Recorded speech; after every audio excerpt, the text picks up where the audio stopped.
Greek life has long been given a bad reputation due to negative stereotypes brought about in the media. There is a perception that all sorority women and fraternity men do is party, and in order to become a member of one of these organizations, you must go through terrible hazing rituals. However, if these misconceptions were true, would all but 3 of our U.S. presidents have been members of Greek organizations since 1825? And would 85% of all Fortune 500 executives been part of these organizations as well? Rebecca Latimer Felton, the first female senator, and Sally Ride, the first female astronaut, were both members of Greek organizations as well. Movies such as Animal House, House Bunny, and Stomp the Yard have furthered the misconceptions about Greek life and caused many people who are not familiar with Greek life to believe that these stereotypes are fact. Rick Daniels is a graduate of the University of Wisconsin-Whitewater and an alumni of Alpha Phi Alpha Fraternity Incorporated. He also works as a Greek advisor to members of UW-Whitewater's Greek organizations. When you think of those 3 movies, you think of stereotypical images of Greeks. So I think a lot of it is Greeks putting their own bad business out there. But then from that, a lot of people who aren't Greek take those stereotypes and they run with them in a different direction. So I think if we want a better image of ourselves, we have to first project that better image of ourselves. So what is Greek life all about?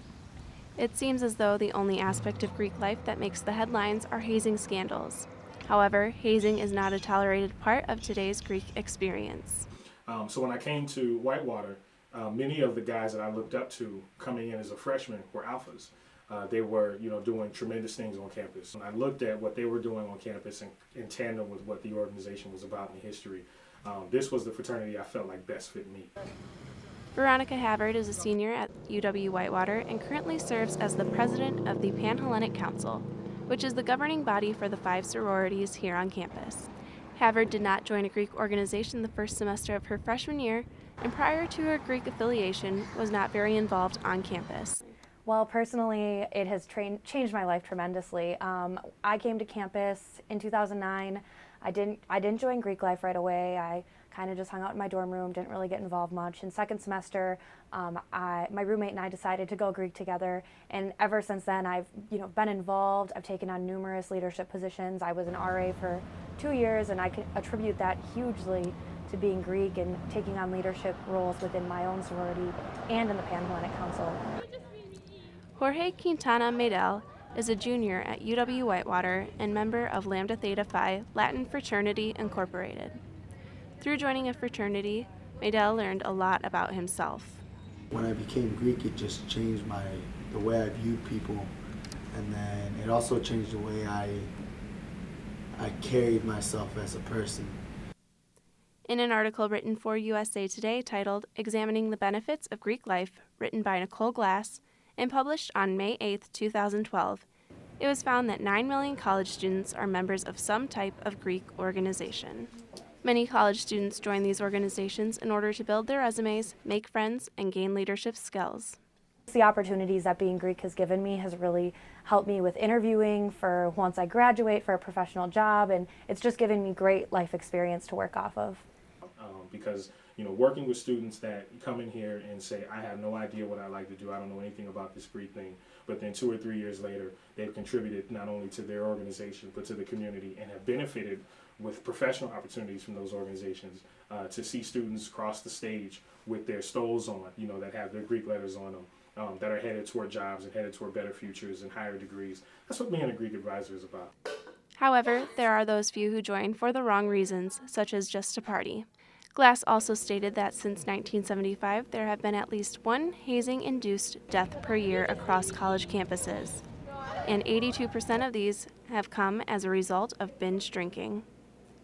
This year, the hazing incident to take over the headlines took place close to home.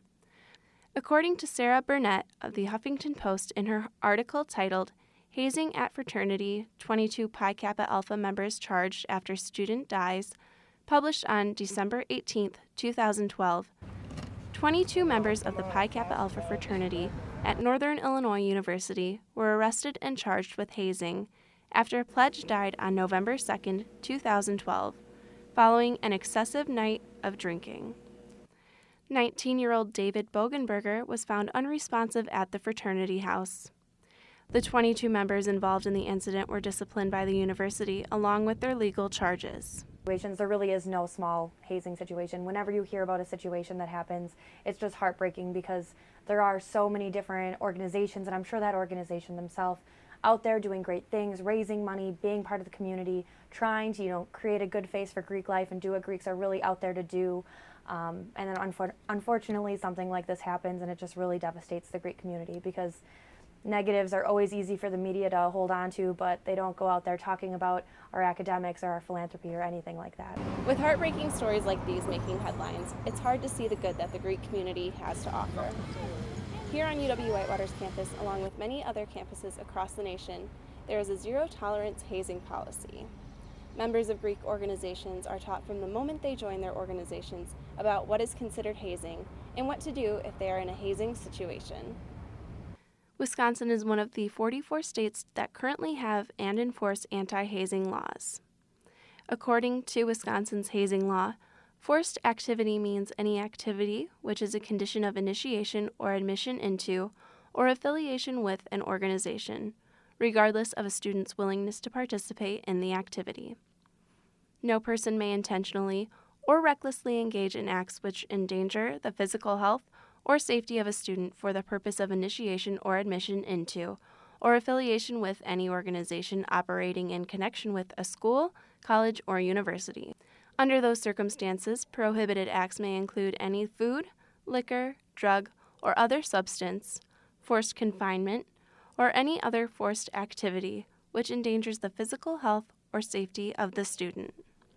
While it is unfortunate that there are a few organizations that choose to partake in activities that put their potential new members in danger, there are far more organizations that do not. However, since most often it is the hazing scandals that make the headlines, the positive aspects of Greek life are often overlooked. Because of one person's action, it doesn't define everybody else. Rick Daniels shared that UW-Whitewater Greeks make up less than 10% of the student population. Yet these students accounted for more than 60% of reported community service hours. Community service, I know a lot of people say, Greek life is all about partying and whatnot, and it's not. It really isn't. It's a lot of time giving back to the community or doing service for others that you've never even met. That stereotype of going out and partying and doing these things. So we really do try to focus on doing the philanthropy and making sure that we're out there and doing events that aren't just for Greeks, but doing events that are campus-wide to invite people who are non-Greeks to come to kind of see what we're about, see that we are raising money for philanthropy efforts. Sororities and fraternities have been and will continue to be relevant on campuses across the nation. And so I think when you talk about Greek life, number one, it's something that's not going to go away. There will always be an interest. There will always be a community. But then B, I would caution everybody who's interested or who is a member to think about what your lives will be like when your children become members. For UWW TV, this is Britta Capstone.